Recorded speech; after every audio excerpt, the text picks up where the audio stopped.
참으로 좋은 날입니다.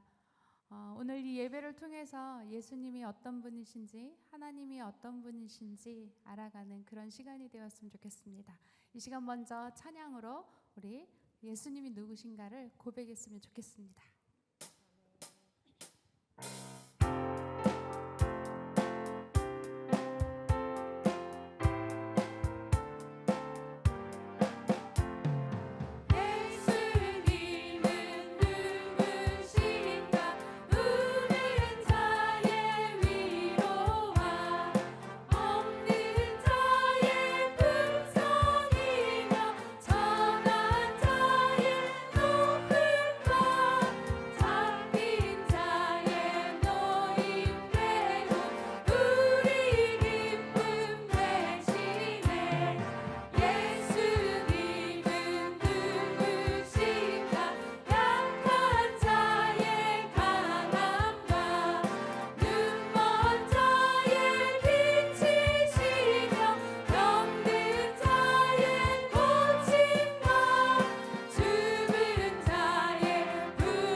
주님은 우리의 반석이시고 또 구원이시고 우리의 산성이십니다. 언제나 변함없이 우리를 사랑하시는 그 주님을 이 시간 힘있게 찬양했으면 좋겠습니다. 나의 영혼이 잠잠히 하나님만 바라며 나의 구원이 그에게서 나는도다. 나의 영혼아 잠잠히 나의 영혼아 잠잠히 하나님만 바라라. 나의 영혼이 저에게서 나는도다. 오직 주만이 나의 반석 나의 구원이시니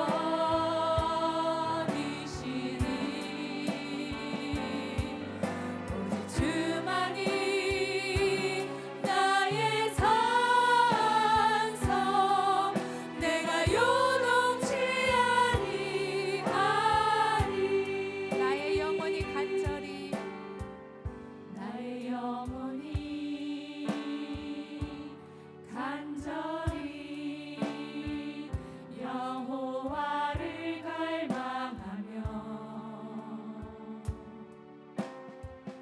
나의 입술이 여호와를 찬양하리. 나의 영혼이 즐거이 나의 영혼이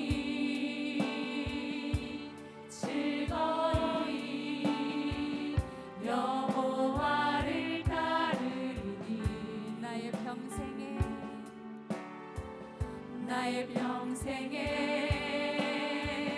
여호와를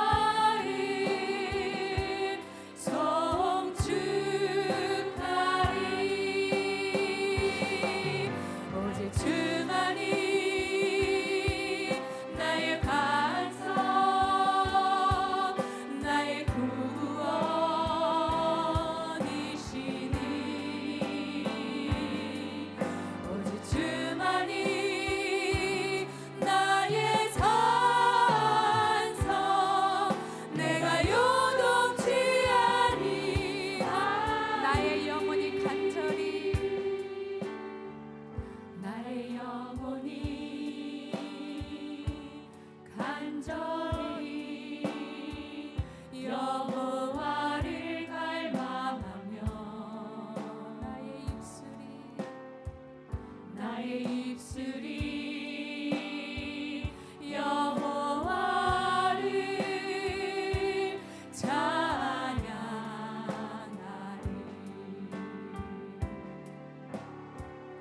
나의 영혼이 즐거이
기도했으면 좋겠습니다.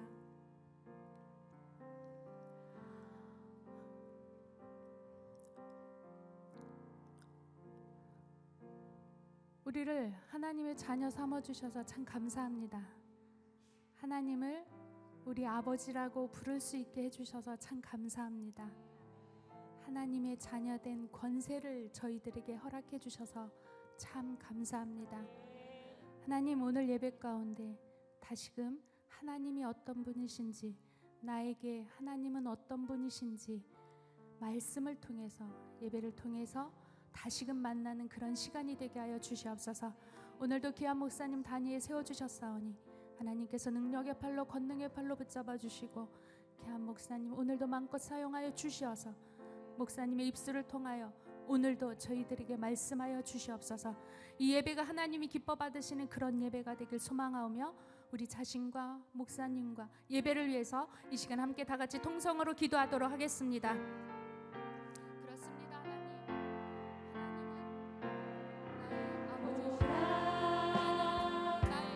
하나님 구원을 하나님 능력을 너희를 위해서 싸우시는 주의 손을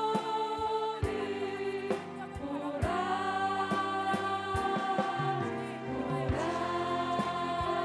하나님 구원을 보라. 하나님 능력을 너희를 위해서 싸우시는 주의 손을 보라.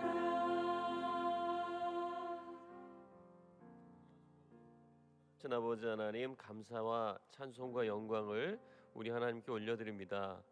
오늘도 우리를 예배하는 자리, 하나님의 은혜를 사모하는 자리로 불러주시고 인도해 주시니 감사를 드립니다.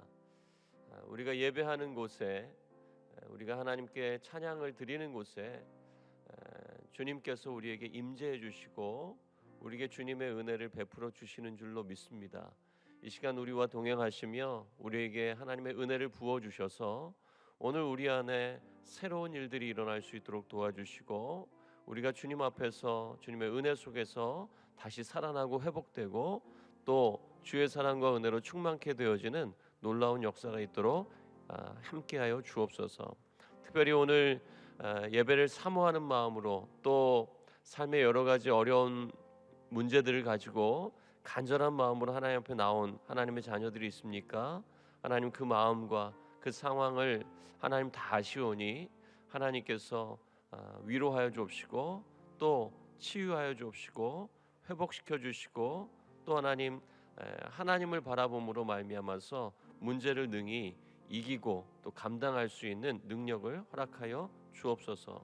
오늘도 성령께서 우리와 함께 하셔서 하나님의 말씀 속에서 우리가 하나님을 깊이 만나기를 소망하며 예수님의 이름으로 기도합니다. 할렐루야. 네, 오늘 수요 오전 예배에 참여하신 모든 성도님들 주님의 이름으로 환영하고 축복합니다. 네, 우리 서로를 향해서 또 우리 자신을 향해서 우리 축복하는 마음으로 하나님 앞에 찬양하며 나가겠습니다.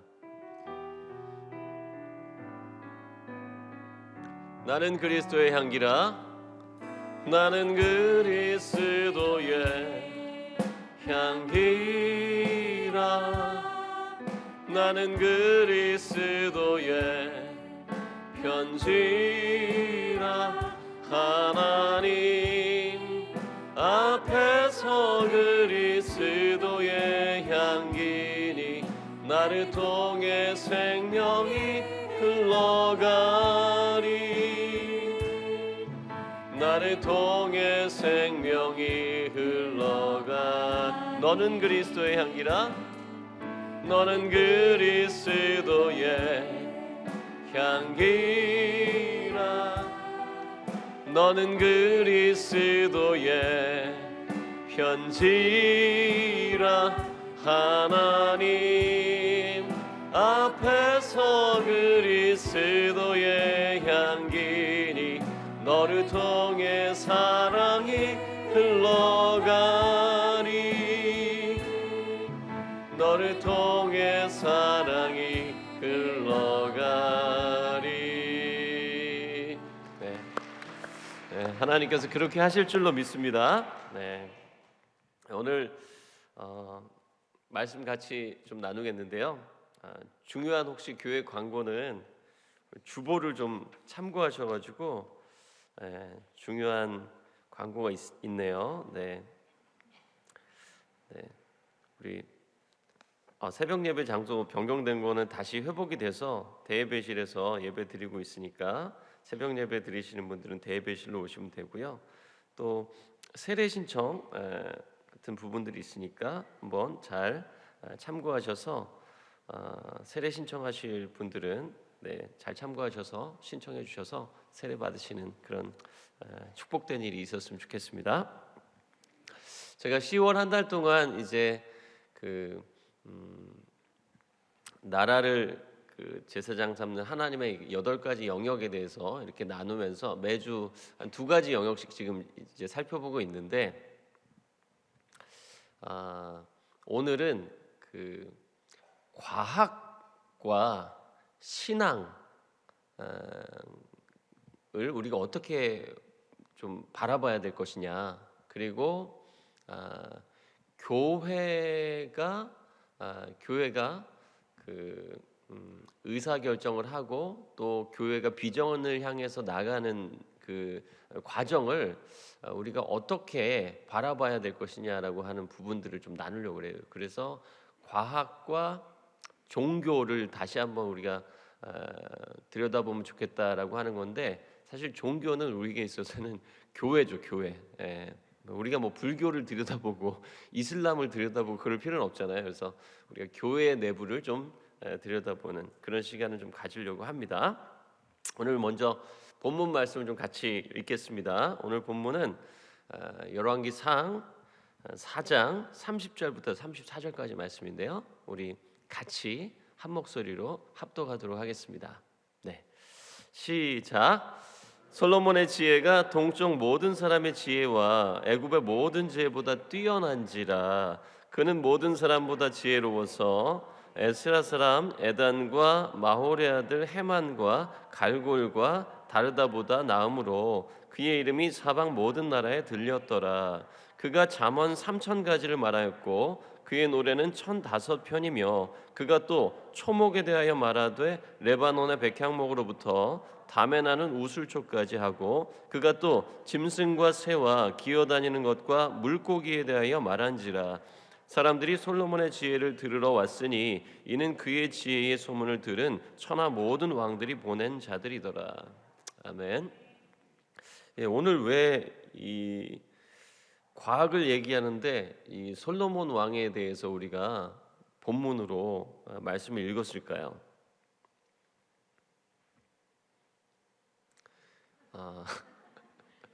궁금하시죠? 네. 우리가 과학에 대해서 한번 생각해 봐야 되는데, 여러분 진화론을 누가 주장했죠? 처음에?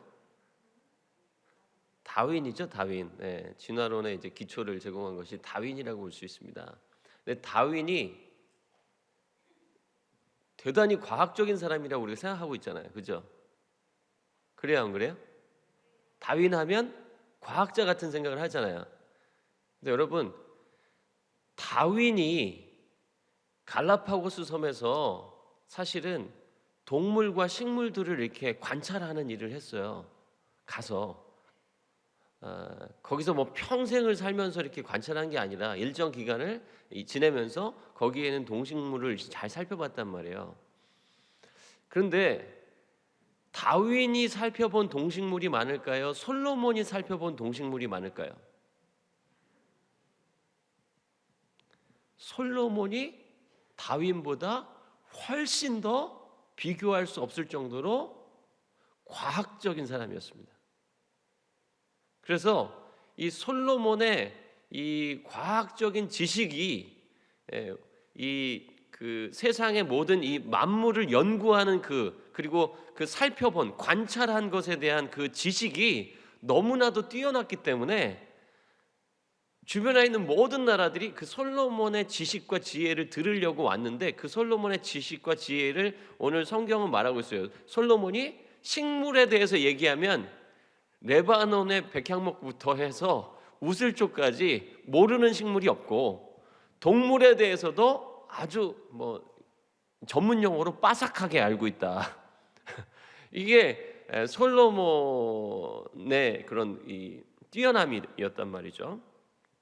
자, 근데 우리가 그 현대의 사회를 이제 살아가면서, 현대 시대를 살아가면서 많은 사람들이 조금 그리스도인들이 좀 약간 착각하고 있는 경우가 많이 있고, 잘못된 관점을 가지고 있는 부분들이 많이 있는 것 같아요. 무슨 얘기냐면요, 신앙과 과학을 뭔가 상충되는 것으로, 신앙하고 과학은 뭔가 좀 대립되는 관계로 생각하는 경향이 있어요. 신앙은 과학이 아니야, 이렇게. 신앙은 그렇게 과학적으로 하는 게 아니야, 그냥 믿어, 이렇게 생각하는 경향이 좀 있어요. 그래서 신앙은 과학하고는 대립적인 관계를 갖는 것처럼 착각하고 있는 것 같습니다. 왜냐하면요, 우리에게는 사실 많은 도전과 공격이 있기 때문에 그렇습니다. 그리스도인들에게 많은 무신론자들이 진화론을 기초로 해서 또 하나님을 부정하려고 하는 다양한 시도와 노력을 하고 있기 때문에 우리가, 그리고 그 무신론자들과 진화론자들을 우리가 과학자라고 착각하고 있기 때문에 과학이 자꾸 그 하나님의 존재를 부정하는 쪽으로 우리에게 도전을 한다라고 생각하기 때문에 우리가 과학에 대해서 조금 부정적인 생각을 가지고 있고, 또 신앙과 과학은 좀 대립된다 이렇게 생각하는 것이죠. 대단히 잘못된 생각입니다. 특히 우리가 왜 이런 어려움을 봉착하냐면, 학교에서 아이들이 다니는 초등학교, 중학교에서 마치 진화론은 과학이고 성경에서 말하는 창조론은 비과학인 것처럼 가르쳐요. 그리고 중학교쯤 가면은, 이제 청소년 정도 가면은 교과서에서 사람이 원숭이로부터 진화됐다는 둥, 그다음에 박테리아로부터 이 생명체들이 전부 다 진화돼가지고 이렇게 됐다는 등, 이런 이야기를 이제 아이들이 듣고 선생님이 또 그런 이야기를 가르치고, 과학 시간에, 생물 시간에 이런 얘기가 나오면 이때부터 아이들이 그걸 사실로 받아들이죠. 왜? 교과서에 담겨 있는 건 전부 다 사실이다 이렇게 생각하거든요. 그래서 그때부터 우리 중학생 자녀를 둔 부모님들은 알 거예요. 그때부터 하나님이 인간을 창조하셨다, 이런 얘기 우리가 막 이렇게 얘기하면은 엄마 아빠를 굉장히 무식하다는 듯이, 할아버지 할머니가 그런 얘기하면 할아버지 할머니랑은 무식해서 얘기를 못 하겠다는 듯이 그렇게 바라보게 되죠. 실제로 16세기에는 이 과학과 성경, 과학과 교회가 서로 잘 맞지 않았어요. 관계가 좋지 않았습니다. 무슨 얘기냐면요, 이 16세기에는 교회는 지구가 평평하다고 생각하고 있었죠. 지구는 평평해. 그래서 바다 저 수평선이 저기 이렇게 보이는데, 배가 저 그 끝에까지 가면 어떻게 돼요? 떨어져 가지고 죽어. 이렇게 생각을 했단 말이죠. 이거를 이제 우리가 뭐라고 하냐면은 이 우주를 지구를 중심으로 해가지고 모든 천체가 돌고 있다라고 하는 것과 연관이 되죠. 그래서 이거 천동설이라고 하는데, 교회는 천동설을 가르쳤어요. 신학도 천동설을 가르쳤죠. 그래서 지구가 둥글다고 처음으로 이렇게 관찰을 통해서 주장했던 사람은 교회에서 이단으로 몰아가지고 처형시켰어요. 그리고 지구가 둥글다고 두 번째로 주장한 사람이 누구냐면 갈릴레오. 이 갈릴레오 어떻게 됐죠? 집에 감금됐어요. 가택연금. 넌 집에서 나오지 말라고. 이상한 소리 어디 다니면서 못하게. 하지만 지구가 둥글다고 하는 것 맞습니까? 틀립니까? 맞죠. 지동설. 태양이 지구를 도는 게 아니라 지구가 태양을 이렇게 돌고 있다라고 하는 것이 과학적으로 관찰을 해보니까 그게 사실이라는 게 드러났죠. 자, 근데 여기서 우리가 착각하지 말아야 될 것. 그 당시 16세기 사람들이 교회가 좀 중세 시대의 교회가 부패한 교회였었죠. 캐톨릭 이 교회가. 이 교회가 성경에 관심이 있었습니까? 성경에 관심이 없었죠. 그래서 성경은 라틴어로만 읽어야 된다. 다른 언어로 절대로 번역하면 안 된다. 그리고 성경은 누구만 읽어야 돼요? 사제만 읽어야 된다. 평신도도 성경 읽으면 안 된다. 그러니까 성경에도 관심이 없고요, 과학에도 관심이 없었어요. 그래서 벌어진 일이죠. 하지만 성경 어디에도, 하나님께서 기록하신 이 성경 어디에도 지구는 둥글지 않다라고 이야기하는 구절이 있습니까? 없단 말이에요. 그런 말씀을 하신 적이 없습니다. 자, 진화론의 기초를 제공한 것이 아까 다윈이라고 제가 말씀드렸는데, 다윈은 크리스천이었을까요? 아니었을까요? 다윈은 교회 다닌 사람이었죠. 그리스도인이라고 볼 수 있겠습니다. 다윈이 처음 연구한 것은 뭐냐면요, 이 갈라파고스 섬에 가서 보니까 내가 그동안 알고 있었던 이 동식물들이랑 조금 다르게 생겼네. 여기 사는 애들은 여기 사는 애들은 뭔가 조금 다른 것 같은데, 독특한 것 같은데, 이런 생각을 한 거죠. 그래서 연구를 시작한 것이고, 그러면서 이 섬에 있는 이 동물들이 다른 지역에 비해서 조금 다른 모습을 띠고 있는 것 같다. 그리고 이것을 진화인가? 라고 하는 생각을 하게 된 거죠. 과학이 이게 발전하고 또 계속된 관찰을 통해서 드러난 사실은 다윈이 생각했던 것처럼 진화라고 하는 것이 종에서 종을 뛰어넘는 진화는 한 번도 발견이 된 적이 없다. 예를 들어서 원숭이가 사람이 되어져 가는 과정, 그러니까 종에서 종을 뛰어넘는 어떤 과정에 대한 근거가 한 번도 발견된 적이 없다는 거예요. 그래서 우리가 깨닫게 되는 것은 뭐냐면, 이 진화론이 종에서 종을 뛰어넘는 것은 일어난 적이 없고 발견된 적이 없으니까 비과학적이라는 거예요. 그거는 과학이라는 건 뭐냐면 어떤 법칙에 의해서 계속해서 반복해서 그 일이 일어나고 있다는 것을 관찰을 통해서 알게 되는 게 과학이에요. 근데 진화는 한 번도 발견된 적이 없어요. 종에서 종을 뛰어넘어, 예를 들어서 원숭이가 사람이 된다, 이런 것은 일어난 적이 없다는 거예요. 발견된 적이 없기 때문에, 관찰된 적도 없고. 자, 그러나 발견되는 것들이 있어요. 어떤 것들이 발견되냐?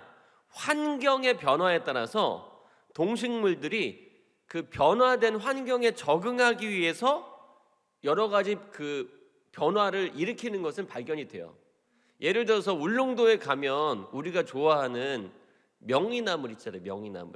명이나물 좋아하시나요? 네, 명이나물 좋아하시죠? 울릉도에 가면 명이나물이 다른 지역 명이나물보다 클까요? 작을까요?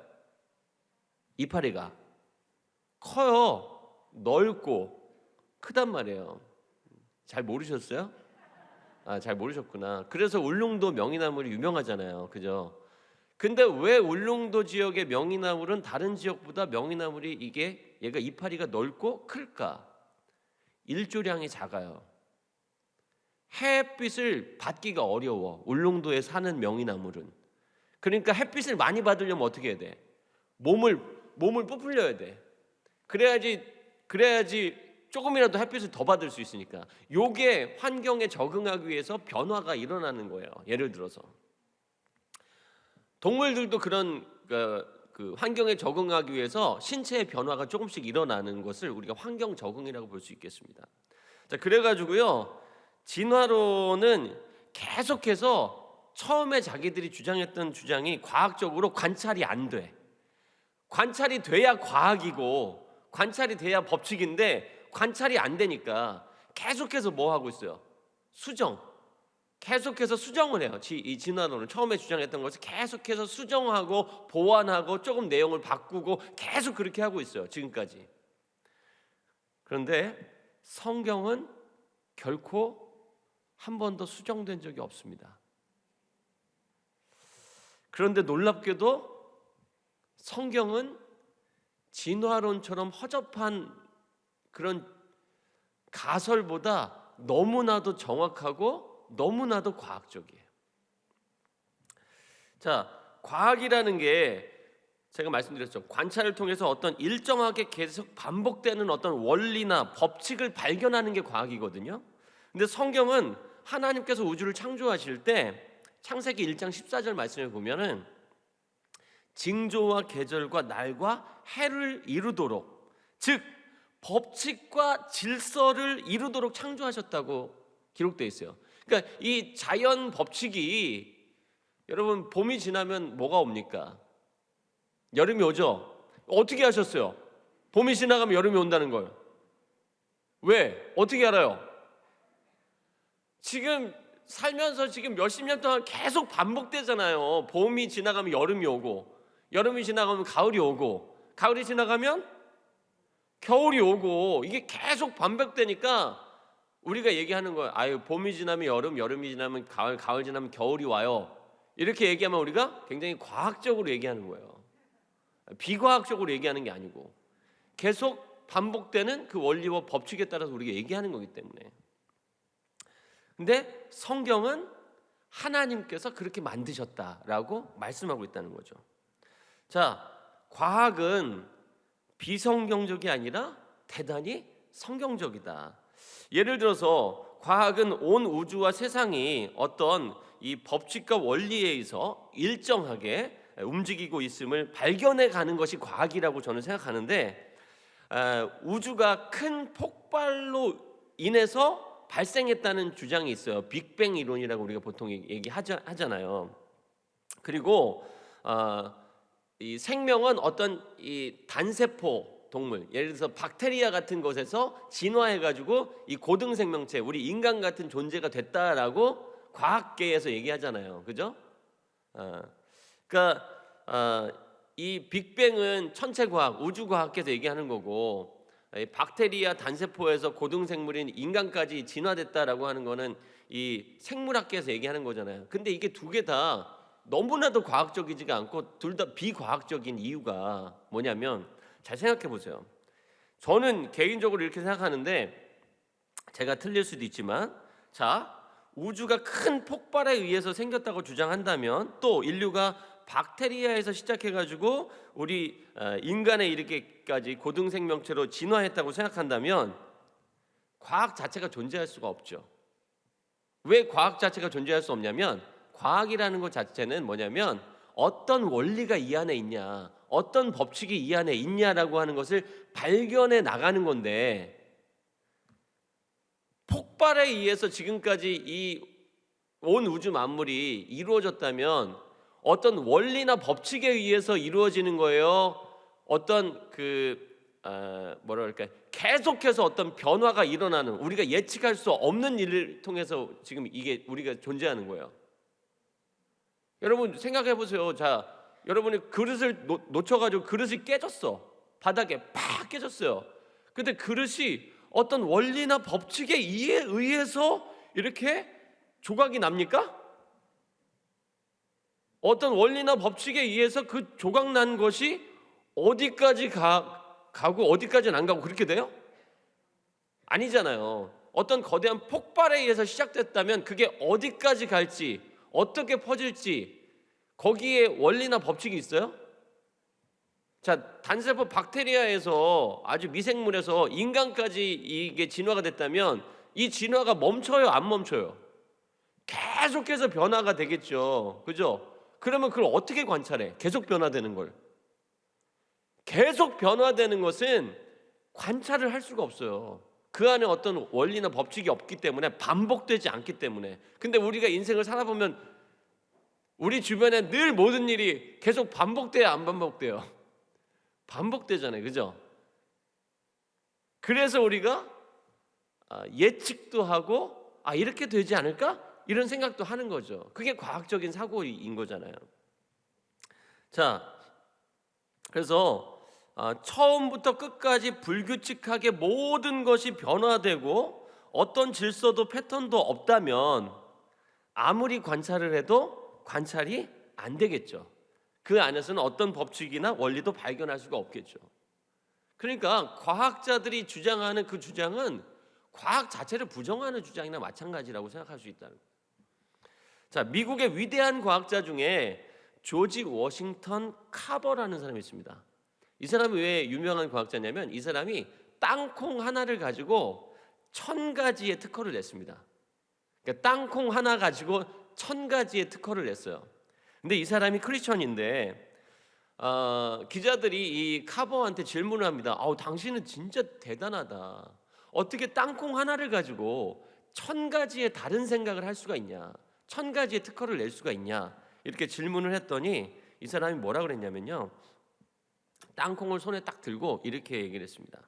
하나님은 씨 가진 열매 맺는 나무를 또 풀을 종류대로 만들었다고 성경에 기록되어 있는데, 그리고 하나님께서 보시기에 좋으셨다라고 기록되어 있는데, 하나님 땅콩은 뭘 위해서 만드셨나요? 라고 자기는 질문했다는 거예요. 그 질문 속에서 지금까지 이 땅콩 하나를 가지고 1000가지의 특허를 낼 수 있는 다양한 생각과 발견을 하나님께서 주셨다고 고백을 합니다. 이게 과학이에요. 하나님께서 우리에게 주신 것이, 하나님께서 우리에게 왜 이것을 주셨는지 하나님을 알아가고 하나님의 마음을 알아가면서 과학도 발견이 되는 거예요.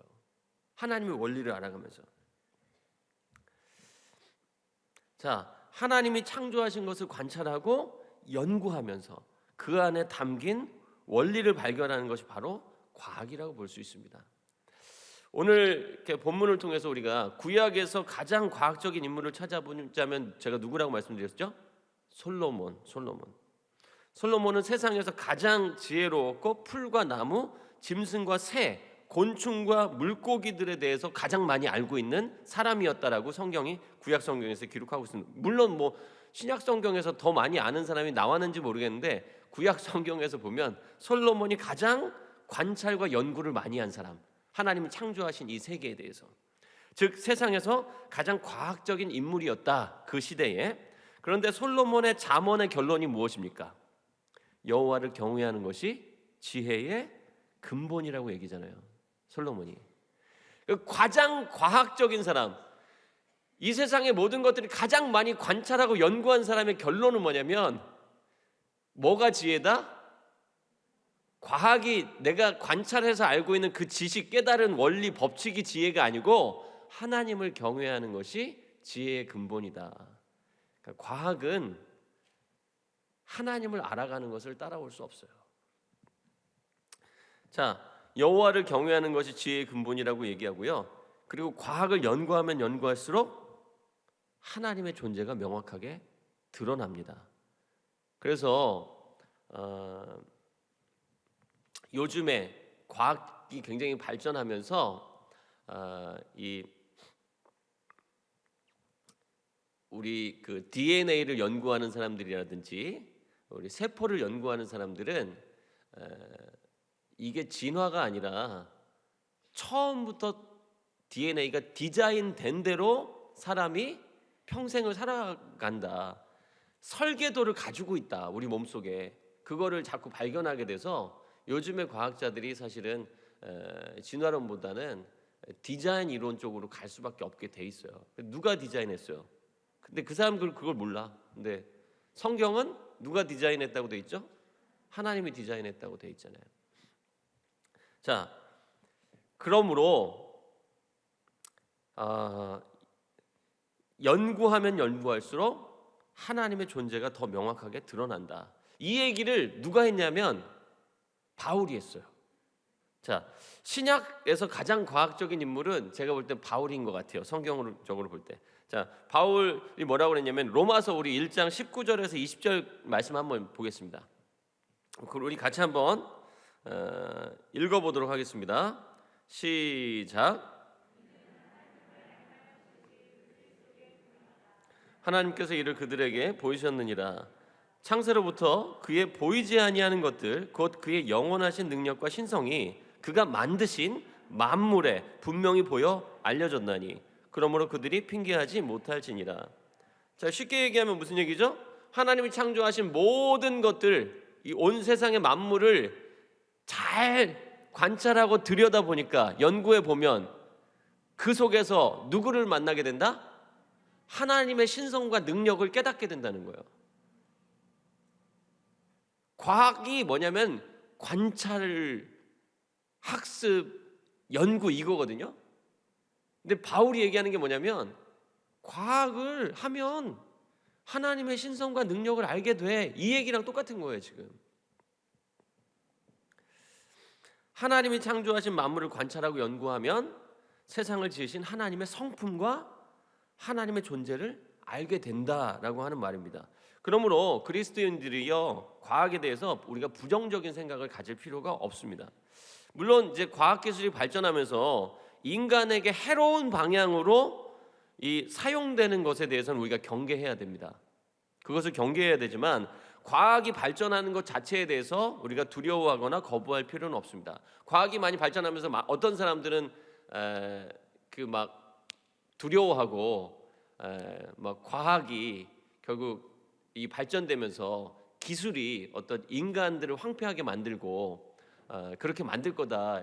예를 들어서 뭐 로봇이 막 인간을 지배하고 막 이런 거 많이 두려워하고 또 뭐 몸속에 막 칩 같은 거 넣는 거 이런 거 막 두려워하고 그러잖아요. 근데 사실 그리스도인들이 과학이 발전하는 것 자체를 두려워하고 거부할 필요는 없다고 생각합니다. 예를 들어서 누군가 암에 걸렸습니다. 그런데 열심히 막 금식하며 기도하고 하나님께 통성하며 기도했더니 기적처럼 그 암에서 하나님께서 치유해 주셨습니다.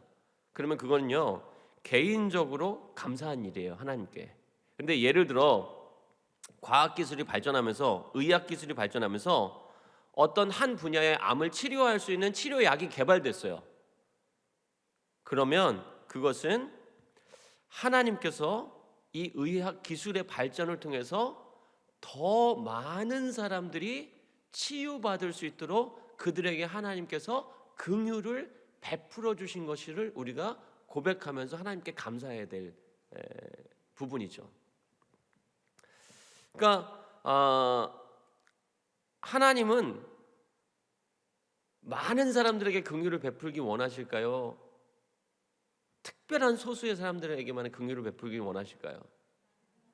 그렇다면 과학기술이 발전하고 의학기술이 발전해서 많은 사람들에게 더 좋은 치료가 발견될 수 있다면 그것이 하나님께서 원하시는 일이라고 볼 수 있겠죠.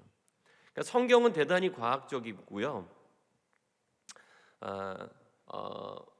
또 하나님께서는 많은 사람들이 아프기를 원치 않으세요.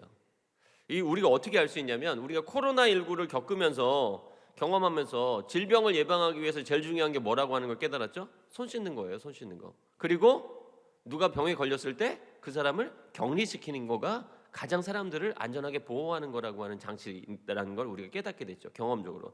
근데 이거를 성경에서 레위기에서 너무 많이 얘기하고 있죠. 야, 어디 가서 뭐 잘못 만지면, 죽은 거 만지면 늘 손 씻고, 부정한 거 만지면, 곤충 만지면 손 씻고. 이게 뭐예요?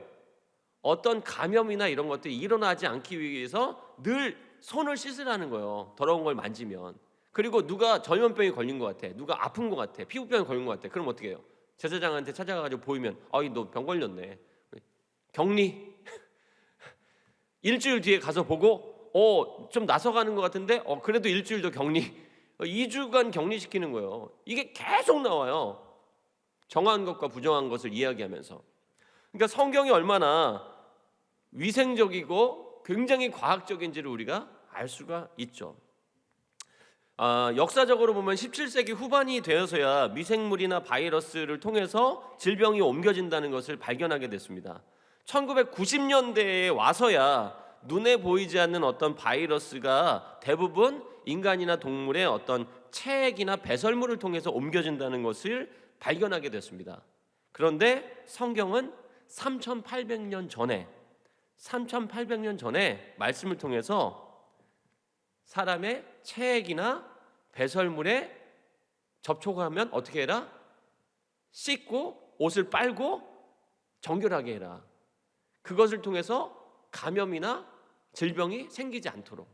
이미 3800년 전에, 과학은 1990년, 우리가 그렇게 얘기하는 과학이라고 대단하게 생각하는 그거는 1990년대에 돼서야 눈에 보이지 않는 바이러스가 있다, 미생물이 있는데 그게 대부분 체액이나 배설물을 통해서 옮길 수 있다라고 하는 걸 발견했지만, 성경은 3800년 전부터 그거를 예방해야 된다라고 하는 걸 가르치고 있다는 거예요. 자, 심지어 이 광야 시대에는요, 백성들이 그 배설을 하려고 하면, 대변을 보려고 하면 진영 밖으로 나가가지고 부삽을 들고 가야 돼. 삽을 하나 들고 가서 거기 가서 땅을 파고 볼일을 보고 또 흙으로 덮으라고 돼 있어요. 이게 뭐냐면은 그 진영을, 이스라엘 백성들의 진영을 정결하게 하는 거예요. 네. 자, 그래서 성경은 위생에 대해서도 너무나도 과학적으로 청결을 유지하고 또 질병으로부터 보호받을 수 있는 최상의 방법을 이미 가르치고 있다는 것입니다. 그래서 하나님은 하나님의 백성들이 하나님이 만드신 어떤 창조 원리와 법칙을 연구하고 알아가는 것을 기뻐하시죠. 그래서 그리스도인들은 과학에 대해서 부정적인 마음을 갖기보다는 어떻게 해야 된다? 과학을 통해서 하나님의 존재와 능력이 드러나기를 위해서 우리가 기도하고 노력해야 된다는 것입니다. 자, 시간이 많지 않아서 교회에 대해서 잠깐 짧게 말씀드리겠습니다. 과학에 대해서 한번 살펴봤는데요, 교회에 대해서 말씀드리고 싶은 건 뭐냐면, 교회가 너무 세상적인 방법을 교회의 중요한 가치로 잘못 가지고 오고 있다라고 하는 것입니다. 예를 들어서 하나님은 이스라엘 백성의 정치 지도자로 누구를 세우셨죠? 처음에 출애굽할 때 모세를 세우셨죠. 그리고 그 다음에 여호수아에게 이어지게 하셨죠. 근데 여호수아를 하나님께서 세우셨지만 결국 그 하나님께서 여호수아를 지도자로 세우셨다는 것을 인정하고 여호수아를 정치 지도자로 선택한 것은 이스라엘 백성들이었습니다. 그 이후에도 많은 사사들이 나타나는데, 지도자들이 나타나는데 전부 다 누가 세웠냐면 백성들이 세운 겁니다. 자기들의 사사들. 왕을 세울 때도 어떻게 해요? 왕을 하나님께서 사울을 세우시고 다윗을 세우셨지만, 하나님께서 선택해 주셨지만 사실 그를 왕으로 인정하고 왕으로 섬기기로 결정하는 건 결국에는 백성들이 했어요, 나중에. 그런데 종교 지도자는 어떻죠? 한 번도 백성들이 선택한 적이 없습니다. 하나님은 종교 지도자만큼은, 제사장들은 백성이 선택하는 것이 아니라 무조건 아론과 아론의 아들들, 아론의 후손들에게서만 세워지도록 하셨습니다. 그리고 레위 지파 전체를 제사장을 도와서 하나님께 제사 일에만 집중하도록 이렇게 구별하셨죠. 12지파에서 제외를 시켜버렸어요. 자, 그런데 이 루터가 이 종교개혁 1517년에 이 비텐베르크 성당의 95개의 조의 반박문을 이렇게 붙이면서 베드로전서 2장 9절을 인용해서 뭐라고 얘기했냐면, 만인이 다 제사장이다, 우리 각 사람이 전부 다 제사장이다 라고 이렇게 이야기하면서 교회의 혼동이 일어나는 거예요. 뭐냐면 루터가 말하는 것 어떤 의미냐면, 그리스도께서 우리의 제사장이 되셔서 십자가에서 죽으셨기 때문에 우리는 더 이상 제사장의 도움 없이 하나님 앞에 직접 나갈 수 있는 존재다라고 하는 것을 이야기하려고 했던 건데, 많은 그리스도인들이 이 말씀을 가지고 어떻게 착각을 하냐면, 교회 안에는 더 이상 어떤 영적 지도자나 어떤 이 질서가 권위가 필요하지 않다. 우리는 다 똑같다라고 근거를 제시하면서 교회 안에 혼동이 일어난다는 거예요. 자, 교회 공동체 안에 더 이상 어떤 조직이나 질서나 영적 지도자의 필요가 없느냐? 아닙니다. 왜 아니냐면 실제로 예수님이 십자가에 죽으신 후에도 예수님의 동생 야고보가 예루살렘 교회의 지도자가 되잖아요. 그죠? 예루살렘 교회의 지도자가 예수님의 동생 야고보가 지도자가 되지 않습니까? 그리고 신약 교회에 많은 장로와 감독이 세워졌습니다. 자, 예수님의 제자 중에 가룟 유다가 죽었을 때 새로운 사도를 한 명 뽑죠. 마띠아를 뽑지 않습니까? 근데 어떻게 뽑아요? 투표해서 뽑았어요? 나머지 11 제자가 투표해가지고 뽑았나요? 교회에서 투표해서 뽑았나요? 아니죠. 제비를 뽑았죠. 그러니까 사람이 뽑은 게 아니라 하나님이 뽑으신 거라고 볼 수 있겠죠. 안디옥 교회에서 바울과 바나바를 선교사로 이렇게 뽑을 때 어떻게 됐다고 나와 있죠? 그 교회에서 선출했다고 돼 있지 않아요. 그들이 금식하며 기도할 때 하나님께서 알려주셨어요. 바울과 바나바를 보내라고. 그러니까 사람이 뽑은 게 아니라는 거예요. 교회 안에 영적인 지도자들은 사람들이 투표로 뽑는 게 아니라는 거예요. 하나님께서 세우신다는 것입니다. 자, 민주주의와 이 다수결이 굉장히 좋은 정치 제도입니다. 그런데 이 정치 지도자를 뽑고 정책을 결정할 때 사용하는 건 바람직하지만 교회 공동체 안에서도 민주주의와 다수결이 다 좋은 것은 아니라는 거예요. 교회 안에서 예를 들어서 담임 목사님을 세우거나 장로님을 세울 때 투표하지 않으면 잘못된 교회라고 생각하는 사람들이 굉장히 많아요. 민주주의와 다수결이 굉장히 좋은 거라고 생각하는 교육에서 우리가 그런 생각이 왔을 수 있지만 그것은 현대사회의 정치제도를 교회 공동체 안에도 적용해야 된다고 하는 그 사람의 생각이지 하나님의 방법은 성경적인 방법은 아니다라는 것을 말씀드리고 싶습니다. 교회의 비전과 사명은요 성도들의 투표에 의해서 정해지는 것이 아니고 하나님이 세우신 교회의 지도자를 통해서 정해지는 것입니다. 자, 그렇다고 해서 제가 세상은 속되고 교회는 거룩하다 이분법적으로 얘기하는 게 아니에요. 지금 세상에서 그 방법은 좋지만 교회에서는 안 돼 이런 얘기를 하려고 하는 게 아닙니다. 왜냐하면 하나님은 물질적인 것과 영적인 것, 속된 것과 거룩한 것을 이분법적으로 나누는 것을 하나님 원치 않으세요. 하나님은 다 하나로 보십니다. 종교 지도자들은 처음부터 세상 일과 영적인 일을 둘 다 처리했어요. 구약 시대 종교 지도자들, 제사장들 보시면 늘 살면서 위생의 문제, 이 사람 정결한가 부정한가, 이 사람 지금 이 질병의 문제가 질병이 있나 없나 누가 분별했습니까? 제사장이 했잖아요. 살면서 이게 겪게 되는 많은 문제들을 실제적인 삶의 문제를 제사장들이 가서 분별해 줬단 말이죠. 그리고 영적인 문제, 그들의 죄를 사해야 될 때 제물을 바치는 것에 대해서 제사 드리는 것에 또 누가 하죠? 제사장이 했잖아요.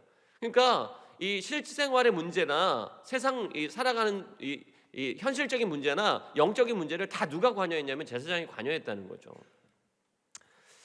자, 다시 말해서 목사님이나 전도사님들이 영적이고 거룩하고 세상 일에는 관심을 갖지 말아야 된다 그런 게 아니라는 거예요. 그리스도인들은 세상 일에도 영적인 일에도 온전하게 힘써야 된다는 것이죠. 그래서 교회가 세상 일에도 영적인 일에도 온전히 힘써야 되는 것입니다. 분명한 것은 교회 공동체 안에는 하나님이 세우신 질서와 직임이 있다는 것을 우리가 알아야 된다는 거예요. 그래서 이걸 잘 이해하고요, 나에게 주어진 직임과 직무를 잘 분별해서 교회 공동체를 세워가야 됩니다. 예를 들어서 사울이 정치 지도자 역할만 해야 되는데 자기가 종교 지도자의 역할까지 하려고 사무엘을 대신해서 예배를 드리려고 했을 때 정치 지도자로서 맡겨진 역할까지도 하지 못하도록 하나님께서 그를 버리셨다는 거예요.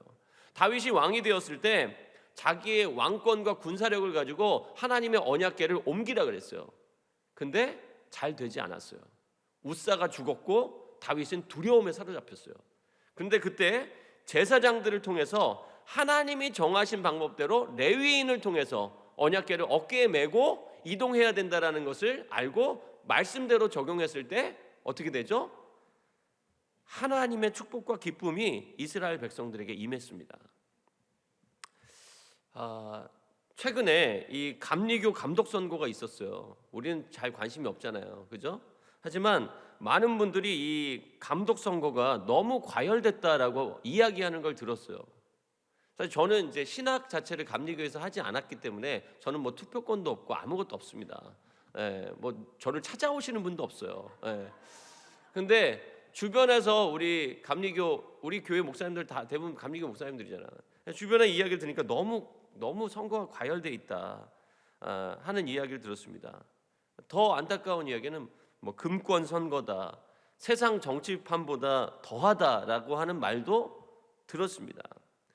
교회가 정치를 바꿔야 되는데 정치가 교회를 변질시키고 있는 것 같아요. 그래서 굉장히 답답합니다. 이럴 때일수록 우리 성도는 세상 정치와 교회에 대해서 분명한 차이를 알아야 돼요. 그리고 분별력을 가져야 됩니다.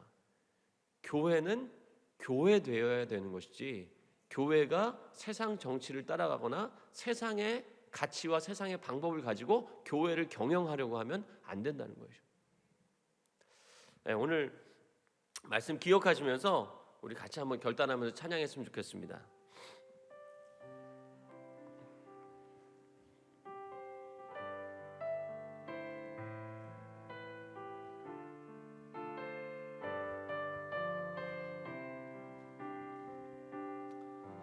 우리에겐 소원이 하나 있네. 주님 다시 오실 그날까지 우리 가슴에 새긴 주의 십자가 사랑 나의 교회를 사랑케 하네. 주의 교회를 향한 우리 마음 희생과 포기와 가난과 고난 하물며 죽음조차 우릴 막을 수 없네. 우리 교회는 이 땅의 희망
성령 안에 예배하리라. 자유의 마음으로 사랑으로 사역하리라. 교회는 생명이니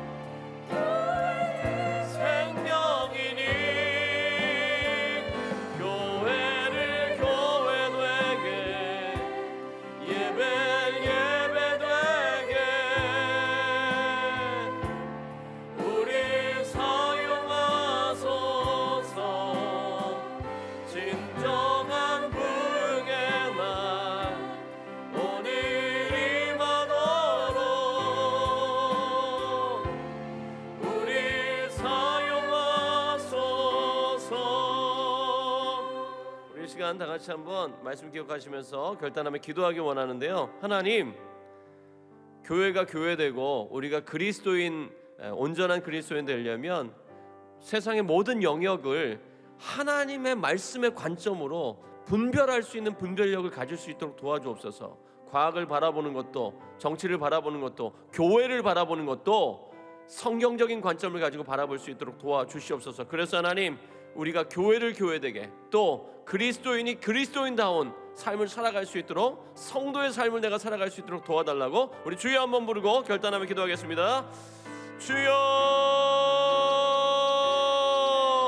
선언하시고 사랑에 충만하신 아버지 하나님, 오늘 아버지 하나님, 우리가 아버지 하나님 교회가 교회되길 원하고요, 성도가 아버지 하나님 성도로서의 삶을 살기를 원합니다. 그러기 위해서 하나님, 우리가 세상의 모든 영역들을 바라볼 때 아버지 하나님 세상의 관점이 아니라 하나님의 말씀 관점으로 바라볼 수 있도록 주여 도와주시고 역사해 주옵소서. 정치를 바라볼 때도, 경제를 바라볼 때도, 또 아버지 하나님, 우리가 아버지 하나님 과학과 아버지 하나님 우리 교회를 바라볼 때도 아버지 하나님 정말로 하나님, 우리가 아버지 하나님의 관점으로 바라볼 수 있게 되기를 간절히 소망합니다.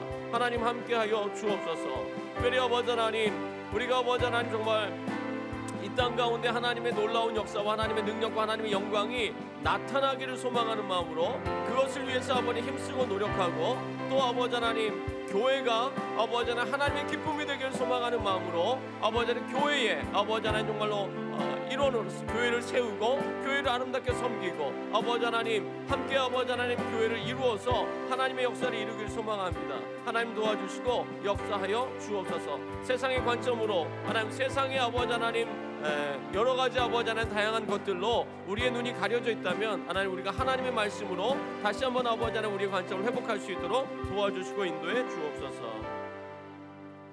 사랑의 하나님, 감사를 드립니다. 하나님, 오늘 우리가 세상을 살아가면서 세상을 분별하고 판단할 수 있어야 되는데 그 안경, 그 가치와 그 세계관이 세상에서 오는 것이 아니었으면 좋겠습니다. 하나님의 말씀을 가지고 모든 것을 판단하고 분별할 수 있는, 그래서 아버지 하나님 그리스도인으로 살아갈 수 있는, 교회가 교회되게 세울 수 있는 그런 삶을 우리가 살아갈 수 있도록 주님 도와주시고 역사해 주옵소서. 특별한 것에 선입견을 가지고 부정적으로 바라보지도 않도록 도와주시고, 하나님 말씀을 가지고 올바른 분별력을 가지고 세상을 아름답게 만들어가는 그리스도인이 되어져 갈 수 있도록, 교회가 이 세상의 소망이 될 수 있도록 그렇게 세워가는 저희들 될 수 있도록 도와주시고 역사해 주옵소서. 예수님의 이름으로 기도합니다. 네, 우리 다 같이 자리에서 일어나셔서 우리 주기도문 찬양으로 예배를 마치도록 하겠습니다.